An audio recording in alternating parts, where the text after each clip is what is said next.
السلام علیکم ورحمۃ اللہ۔ میں ہوں فاطمہ فضل، اور انجینئر محمد علی مرزا صاحب کی جو ایک کنٹروورشل قسم کی ویڈیو ان لوگوں نے ہائپ میں لی ہوئی ہے، اور اس کے اوپر بار بار ان کے اوپر یہ الزام لگایا جا رہا ہے کہ انہوں نے نعوذ باللہ نبی علیہ الصلوۃ والسلام کی شان میں گستاخی کی ہے۔ میں نے وہ پوری ویڈیو دیکھی اور مجھے کہیں پہ بھی یہ نہیں لگا کہ انہوں نے قطعاً نبی علیہ الصلوۃ والسلام کے لیے کوئی ایسے الفاظ استعمال کیے ہوں جس میں ان کی توہین کی گئی ہو۔ اس کی وجہ یہ ہے کہ انجینئر صاحب نے اپنی اس بیان میں اور ویڈیو میں ایک موقف پیش کیا جو کہ کرسچنز کا ہے، اور انہوں نے اس کو پروف اور دلیل کے ساتھ پیش کیا کہ یہ کرسچنز کے الفاظ ہیں،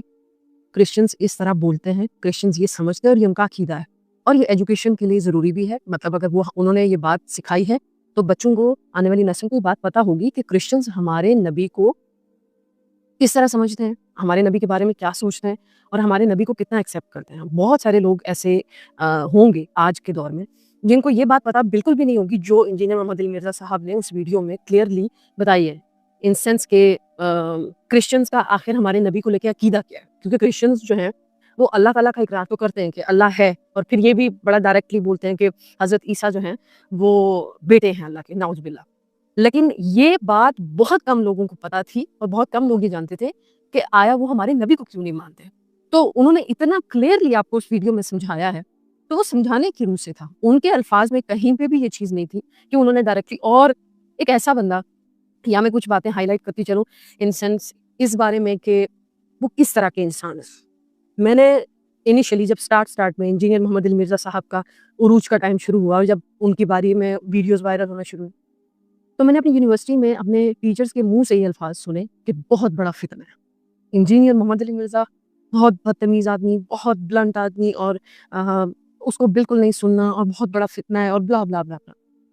تو وہ کہتے ہوتے ہیں نا کہ ایک نیچرل سا ایک لا ہے کہ جس چیز سے جتنا روکا جائے اس کی کریوسٹی اتنی بڑھتی ہے۔ تو یہ تو ہر بندے میں ہوتا ہے، اگر آپ کو کہا جائے نا کہ یہ فلاں چیز کو کلک نہیں کرنا، بندہ کہتا ہے میں اب کلک کر کے دیکھوں گا ہوگا کیا۔ میں نے سننا شروع کیا، پھر میں نے ڈیٹیل میں ان کے بارے میں جاننا شروع کیا۔ اس بندے کے ذہن میں جتنا ان کے الفاظ سے اور ان کے کہہ لیں کہ اخلاق سے جتنا پتہ چل، اس بندے کے ذہن میں ایک ہی چیز ہے کہ وہ اپنے اللہ اور اس کے رسول محمد صلی اللہ علیہ وسلم کا جو ریئل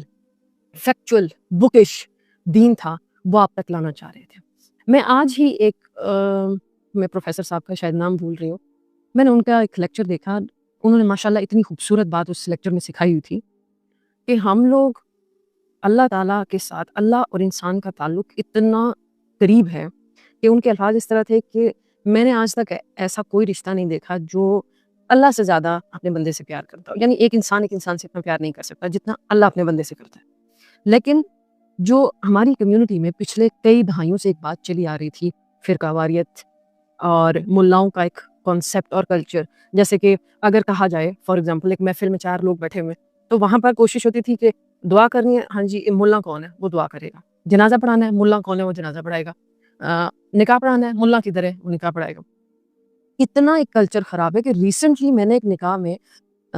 یہ چیز آبزرو کی، اور میں اتنی حیران ہوئی اس ساری سینیریو کو سن کے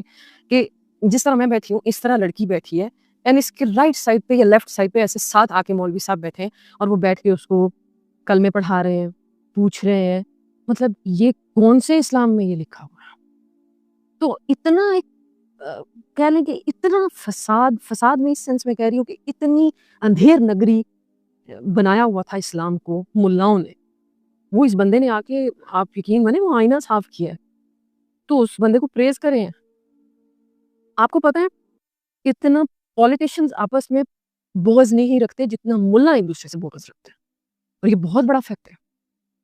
ممبر پہ بیٹھا ہوا اگر ایک ملا چیخ رہا ہوگا، اس کو نہیں برداشت کہ میری آواز سے اونچا کوئی دوسرا چیخے، اتنا بغض ہے۔ میرا مدرسہ ٹھیک چل رہا ہے نا، دوسرے کا اتنا ٹھیک نہیں چلنا چاہیے۔ اگر آپ ایک اسلامک انسٹیٹیوٹ چھوڑ کے دوسرے میں جائیں گے تو دوسرے کہیں گے کہ ہاں جی ہمارا انسٹیٹیوٹ بہت اچھا، ان کا تو خراب ہے، ان کے ہاں یہ برائیاں۔ تو اتنا بغض ان کا آپس میں ہے، اور وہ بغض اب یہ انجینئر محمد علی مرزا صاحب پہ نکالنا چاہ رہے ہیں۔ انجینئر محمد علی مرزا صاحب مسلسل جتنے سالوں سے بھی میں ان کو دیکھ رہی ہیں،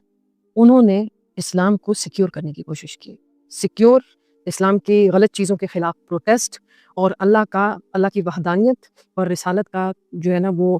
علم بلند کرنے کے لیے وہ مسلسل کوشش میں ہے کہ یہ چیزیں میرے مسلمانوں تک. تو میں نے آپ کو بتایا نا کہ ملاؤں نے جب ہمیں دور کیا ہے تو انجینئر محمد علی مرزا صاحب نے آپ کو ایک چیز سمجھائی ہے کہ تم خود قرآن کو پڑھو, تم خود اللہ کو ڈھونڈو. اللہ تو بڑا کلیئر ہے, بڑا ایزی ہے, بڑا قریب ہے. وہ جو ایک راستہ آپ نے سنا ہوگا, ایک راستہ یوں یوں یوں یوں کر کے ٹیڑھا بنا کے نا بڑا کمپلیکیٹڈ قسم کا اللہ تک پہنچایا ہوا تھا ملا نے کہ تم مجھ تک آؤ گے پھر میں تمہیں وہاں تک پہنچاؤں گا. انجینئر محمد علی مرزا صاحب نے آپ کو ڈائریکٹ بتایا کہ مجھ تک آنے کی ضرورت بھی نہیں ہے, تمہارے پاس ایک کتاب ہے, وہ جتنی میری ہے اتنی تمہاری ہے, کھولو تم ڈائریکٹ اللہ تک پہنچ جاؤ گے. لیکن پھر ان کے اوپر ڈائریکٹ 295C کی دفعہ لگانا اور ان کو یہ کہنا کہ انہوں نے گستاخی کر دی ہے اور ان کو قتل کر دینا چاہیے اور وہ انسان جو ہے نا وہ معاشرے کے امن کے خلاف ہے اور اس انسان کو معاشرے میں ہونا ہی نہیں چاہیے, یہ واضح ہے. یہ بات پتہ نہیں کیوں سمجھ میں نہیں آتی ہے بڑوں کو کہ یہ واضح ہے کہ یہ بغض ہے, یہ کینہ ہے, یہ آپ کے دلوں کی نفرت ہے جو آپ لوگ نکالنا چاہ رہے ہیں. لیکن میں آپ کو ایک بات یہاں پہ واضح کرتی چلوں کہ میرے ملک کا سب سے بڑا مسئلہ یہی ہے کہ یہاں پر یونٹی نہیں ہے کسی طبقے میں بھی. پولیٹیشنز ہوں, مختلف ادارے ہوں, اسلامک اسکالرز ہوں, یونٹی نہیں ہے ایک دوسرے کے اوپر. یہ ایک سب سے مزیدار چیز ہے. پھر یہاں میں ایک اور بھی بہترین بات کرتی چلوں اور ضروری بات کہ وہ لوگ جو بڑے بڑے تختوں پہ بیٹھے ہوئے ان کو انجینئر محمد علی مرزا کے لیے آواز اٹھانی چاہیے, اس سینس میں کہ میرا یہ پروفیشن ہے. پروفیشن تو نہیں کہہ سکتی, پروفیشن تو معذرت کے ساتھ یہ الفاظ اسلام کے ساتھ سوٹ نہیں کرتا, لیکن میں یہ کہہ سکتی ہوں کہ میں ایک ادنا سی طالب علم ہوں دین کی, اور میرے ہی طبقے سے انجینئر محمد علی مرزا صاحب کا تعلق ہے کہ وہ بھی اسی کام کو جاری و ساری رکھ رہے ہیں, اسلام کے اوپر بات کرتے ہیں. تو میں تو ان کو سیکیور کروں گی, ان کے لیے آواز اٹھاؤں گی اس سینس میں کہ اس بندے نے اگر جینون گستاخی کی ہوتی تو وہ الگ بات تھی, لیکن کنایا ڈھکی چھپی باتوں میں پھنسا کر جان بوجھ کے اور ان کے اوپر یہ 295C لگانا, یہ کسی بھی ایجوکیٹڈ یا جہاں پر رول آف لا ہو ایسے معاشرے میں یہ چیزیں نہیں ہوتی ہیں. آپ کو پتہ اسلام کا ایک قانون ہے کہ جب شوہر بیوی کو طلاق دے تو اگر وہ طلاق مبہم الفاظ میں ہو, یعنی جو ڈائریکٹ الفاظ نہ ہو, ایک ہوتا ہے ڈائریکٹ ایک بات کو کہہ دینا کہ تم یہ وہ ڈائریکٹ ہو گیا, لیکن اگر اس نے مبہم کنایا الفاظ جیسے کہ تم میری طرف سے آزاد ہو,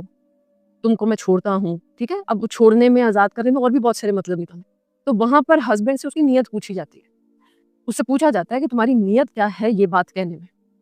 تو انجینئر محمد علی مرزا صاحب کا تو وہ بیان آپ لوگ آن ایئر نیشنل ٹی وی پہ لگائے, اس میں کہاں انہوں نے یہ کہا ہے کہ میں یہ کہتا ہوں کہ نبی علیہ الصلوۃ والسلام کے بارے میں اس طرح کے الفاظ, نعوذ باللہ, میں تو ایسے الفاظ کو اپنی زبان سے کوٹ بھی نہیں کرنا چاہتی. کہاں ہے انہوں نے؟ آپ لوگ ٹیکنیکل لاجیکل فیکٹ پر بات کم کرتے ہیں, دماغ سے کم آپ فیصلہ لیتے ہیں اور ایموشنز کے زیادہ لیتے ہیں. تو یہی سب سے بڑا مسئلہ ہے. دماغ کو استعمال کریں, جذبات کو کنٹرول میں رکھیں, کیونکہ جذبات کو کنٹرول میں رکھنے کے لیے ہی آپ کے پاس اسلام آیا ہے. اپنے ایموشنز کو ضبط میں کر کے ڈیسیژنز کرو. جزاک اللہ. جن کے ایک ابے نے کہا کہ لیوائی اعظم من لیوائی محمد, قیامت کے دن میرا جھنڈا محمد کے